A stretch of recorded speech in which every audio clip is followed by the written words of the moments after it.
Hello dear student, welcome back in a class of engineering chemistry. I am Asha Pawar working as assistant professor at SNJB's Let's Serve KBJ College of Engineering, Sandwad, Nasik. Student, today we learn the most important topic in the first year engineering chemistry syllabus, that is desalination of brackish water. The water contain high concentration of dissolved salts. It's called as brackish water. That is sea water. You know that containing very much a larger amount of sodium chloride, that is a salt, and the removal of or the process of removing common salt, that is mostly the sodium chloride from the water, is known as a desalination. There are two methods of desalination included in your syllabus. First one is the electrodialysis and the second one is the reverse osmosis. So today we learn one by one. Electrodialysis is the process of removing ionic pollutant from the water using membranes and electric field is known as the electrodialysis. So student, it is a very simple process. Suppose water containing ionic impurity like sodium chloride and many more, then we use membrane like semi-permeable membrane, or we use some polymer like cation and anion selecting membrane along with electric field. Then the process of removing the impurities, that is the ionic salt from the water, is nothing but electrodialysis. So diagram, this is a diagram of electrodialysis process, that is it contain the membrane, that is cation selective membrane and anion selective membrane, can be arranged in the container or in the electrodialysis cell in a such way that is alternate. One is anion selective, another is cation selective, again anion selective, then cation selective. Such a alternate way membranes are fixed in the electrodialysis cell, that is the cell used or the container used for the process. Then the flow of water is always perpendicular to the field, electric field, that is there are two electrodes used, that is the cathode and anode, and the flow of water is perpendicular. Then what happen if water entered at the top of the electrodialysis cell?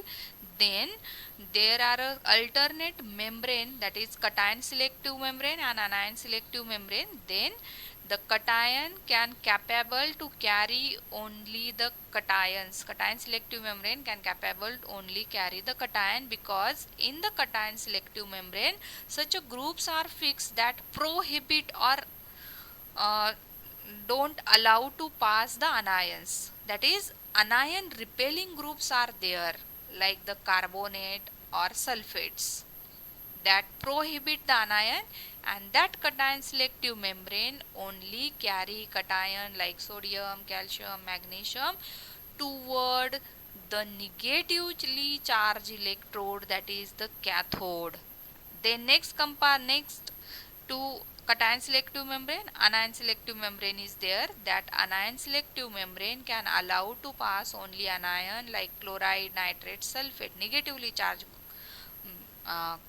groups or anions, and it can prohibit or don't allow to pass cations, because there is cation repelling group fixed in the anion selecting membrane. An anion selecting membrane can carry only the anion toward the positively charged electrode, that is the anode. And next to that cation selective membrane therefore prohibit the anions.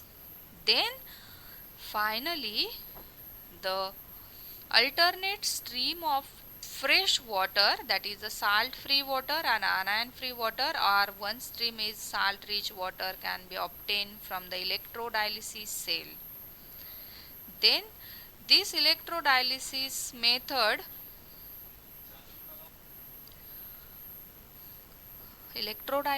process can be used for the removal of ionic pollutant, that is like toxic metals, salts, ionic dyes from the industrial water or wastewater. Removal of salt from the um, industrial wastewater to get sea water to get a pure water, And the last application is removal of limited quantity of salt from the sea water to get a drinking, or we say mineral water. That is, if we use such a membrane that only and only allow to pass a limited quantity of salt from that membrane, then we get or we convert the sea water into drinking or mineral water. Next method is reverse osmosis.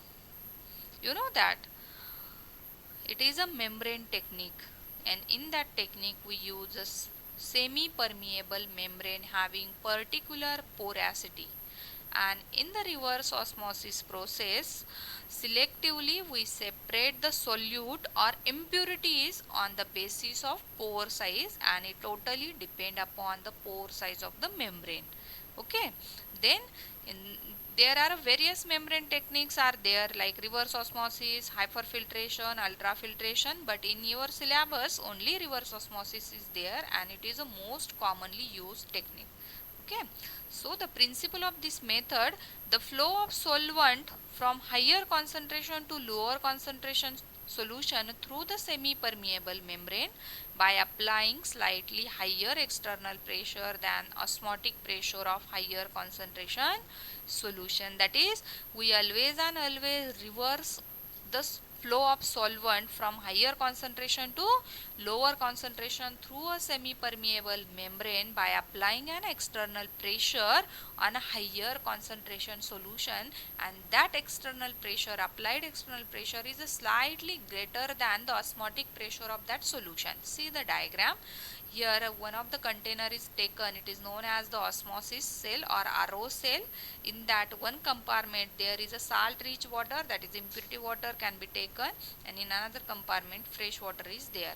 These two water can be separated by the semi-permeable membrane having the proper porosity. So if we apply the external pressure on higher concentration solution, then solvent can pass through the semi-permeable membrane, that is water, from higher to lower concentration, and that external pressure, applied external pressure on the higher concentration solution, is slightly greater than the osmotic pressure of this solution. So it is a very simple technique. We use the Kent or RO, that is nothing but the reverse osmosis process.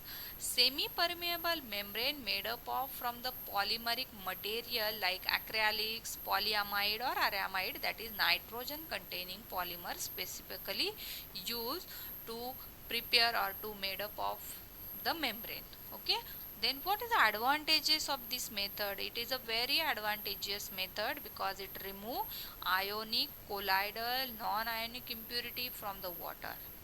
Pure water for a high pressure boiler can obtain by using the RO process.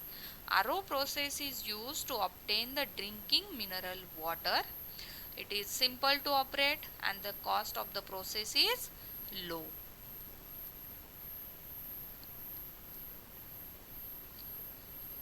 So these are the two membrane technique in your syllabus, that is the reverse osmosis and electrodialysis, specifically asked for 4 marks or maybe for 3 marks. Thank you.